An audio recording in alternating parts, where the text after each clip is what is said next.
Hey there, so today we have another review. I'm excited to give this one to you guys. This is new beer from Bell's. This is Tequila Barrel Aged Flamingo Fruit Fight. So this is the tequila version of what I think is the best beer that Bell's makes.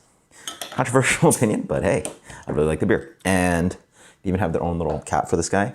And yeah, tequila aged version, 6%. So I think it's actually a little bit bigger than the original.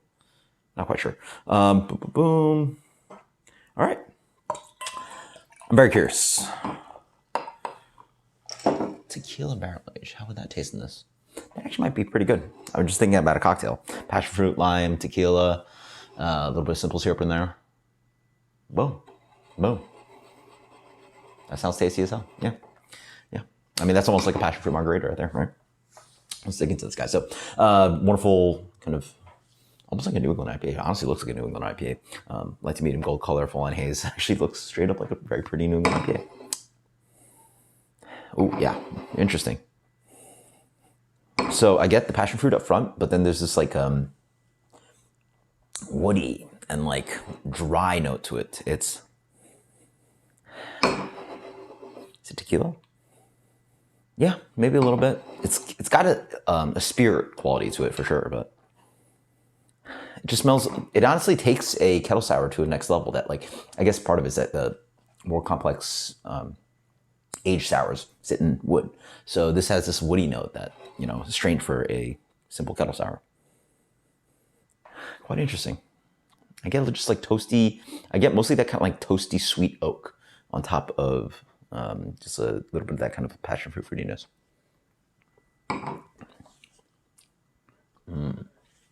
Okay. Interesting. So this beer is tasty originally, the regular version, because it has this like creamy, rounded, like almost lactose laden creaminess with that really pulpy, you know, cedar fruit, passion fruit flavor up front. Now it's like tampered down a bit. It's not as perceptibly sweet, maybe. It still has that yogurty thing for sure. But it's a little bit more drier. It's like this drying tannic wood note. Yeah, interesting. Honestly, it doesn't really taste like a cocktail. It doesn't really taste like you dumped some tequila into the beer, which is good, I guess.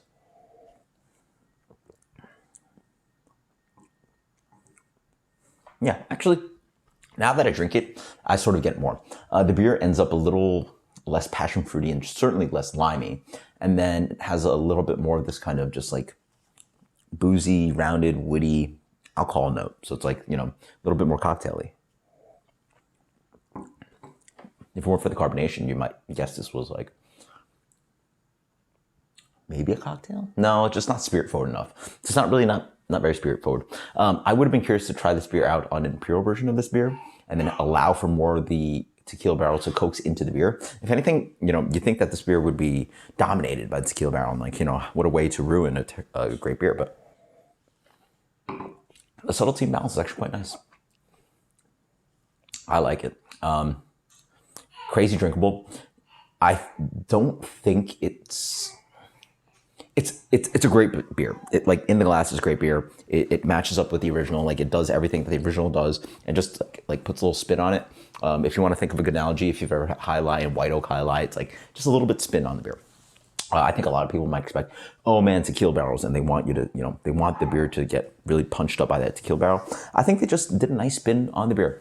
Don't really couldn't really tell that it was tequila or anything specific, but they got a little bit of that kind of like dry, tannic kind of wood note from the barrel, and it's a nice spin on the beer, and the beer's still there, and it's still tasty, and the base beer's not ruined, and what else can you wish for? So 97, this is still, in my opinion, the best beer that Bell's makes, so the tequila version is just as good. 97, try it out, it's fun.